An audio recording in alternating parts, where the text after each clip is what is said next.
Hi all, good evening.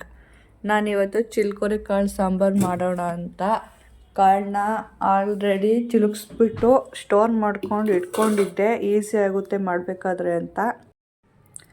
ನಾನಿಲ್ಲಿ ಆಲೂಗೆಡ್ಡೆ ಹೆಚ್ಕೊಂಡು ಇಟ್ಕೊಂಡಿದ್ದೀನಿ. ಹಾಗೆ ಈರುಳ್ಳಿ ಖಾರಕ್ಕೆ ಈರುಳ್ಳಿ ಬೆಳ್ಳುಳ್ಳಿ ಕೂಡ ರೆಡಿ ಮಾಡಿ ಇಟ್ಕೊಂಡಿದ್ದೀನಿ. ಈಗ ಹೆಚ್ಚಿಟ್ಕೊಂಡಿರೋದನ್ನ ಜಾರಿಗೆ ಹಾಕ್ಕೊತಿದ್ದೀನಿ. ನಾನಿಲ್ಲಿ ಈರುಳ್ಳಿ ಬೆಳ್ಳುಳ್ಳಿ ಜೊತೆಗೆ ಸ್ವಲ್ಪ ಅರಿಶಿನ ಹಾಕ್ಕೊತಿದ್ದೀನಿ. ಈಗ ಅದಕ್ಕೆ ಸ್ವಲ್ಪ ನೀರು ಹಾಕ್ಕೊಂಡು ರುಬ್ಕೊತೀನಿ. ಈರುಳ್ಳಿ ಖಾರ ಕೂಡ ರೆಡಿಯಾಗಿದೆ. ನಾನಿಲ್ಲಿ ಮೊದಲಿಗೆ ಒಂದು ತಪ್ಪಲಿಗೆ ಆಯಿಲ್ ಹಾಕ್ಕೊತಾ ಇದ್ದೀನಿ. ನಾನಿಲ್ಲಿ ಮೊದಲಿಗೆ ಒಂಚೂರು ಸಾಸಿವೆ ಹಾಕ್ಕೊತೀನಿ, ಸ್ವಲ್ಪ ಕರಿಬೇವು. ಈಗ ರುಬ್ಬಿರೋಂಥ ಈರುಳ್ಳಿ ಖಾರ ಹಾಕ್ಕೊತಾ ಇದ್ದೀನಿ. ನಾನಿಲ್ಲಿ ಈರುಳ್ಳಿ ಖಾರ ಹಾಕ್ಕೊಂಡಾದ್ಮೇಲೆ ನಾನಿಲ್ಲಿ ಇವಾಗ ಚಿಲುಕ್ಸಿರೋಂಥ ಕಾಳು ಹಾಕ್ಕೊತಾ ಇದ್ದೀನಿ.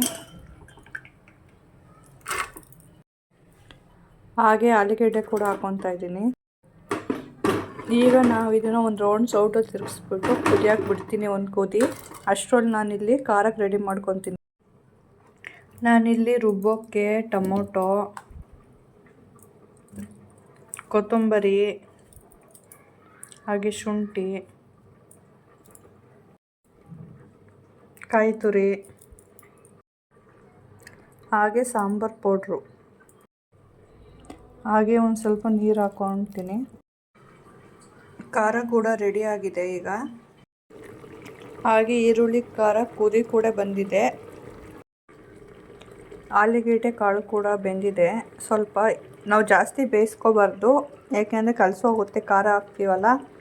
ಖಾರ ಆಮೇಲೆ ಕರೆಕ್ಟಾಗಿ ಸಾಂಬಾರೆಲ್ಲ ಆಗೋ ಅಷ್ಟೇ ಕರೆಕ್ಟಾಗಿ ಬೇಯುತ್ತೆ.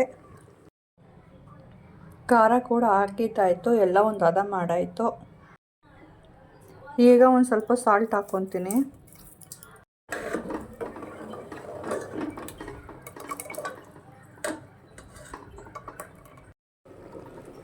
ಸಾಂಬಾರು ಕೂಡ ಕುದಿ ಬಂದಿದೆ. ಈಗ ನಾನಿಲ್ಲಿ ಇವಾಗ ಒನ್ ಟೈಮಿಗೆ ಆಗೋಂಗೆ ಸಪ್ರೇಟಾಗಿ ಸಾಂಬಾರು ತೆಗೆದಿಟ್ಕೊತೀನಿ. ಯಾಕೆ ಅಂದರೆ ನಾಳೆ ಸ್ಯಾಟರ್ಡೆ ಇರೋದ್ರಿಂದ ನಾವು ಮೊಟ್ಟೆ ಹಾಕಿದರೆ ತಿನ್ನಲ್ಲ. ಸೊ ಇವಾಗ ಒನ್ ಟೈಮಿಗೆ ಮೊಟ್ಟೆ ಹಾಕ್ಕೊಂಡು ತಿನ್ನೋಕ್ಕೆ ಸಾಂಬಾರು ತೆಗಿತಾ ಇದ್ದೀನಿ. ನಾನಿಲ್ಲಿ ಸಪ್ರೇಟಾಗಿ ತೆಗೆದಿಟ್ಕೊಂಡಿದ್ದೀನಿ ಇದಕ್ಕೆ ಮೊಟ್ಟೆ ಹಾಕೋಣ ಅಂತ. ನಾನಿಲ್ಲಿ ಇವಾಗ ಮೊಟ್ಟೆ ಹಾಕ್ಕೊತಾ ಇದ್ದೀನಿ. ಒಂದೇ ಸಾರು 2 ಥರ ಮಾಡಿದ್ದೀನಿ ಅಷ್ಟೇ. ಸಾಂಬಾರು ಕೂಡ ರೆಡಿಯಾಗಿದೆ, 2 ಥರ sambar. Okay friends, thank you for watching my video.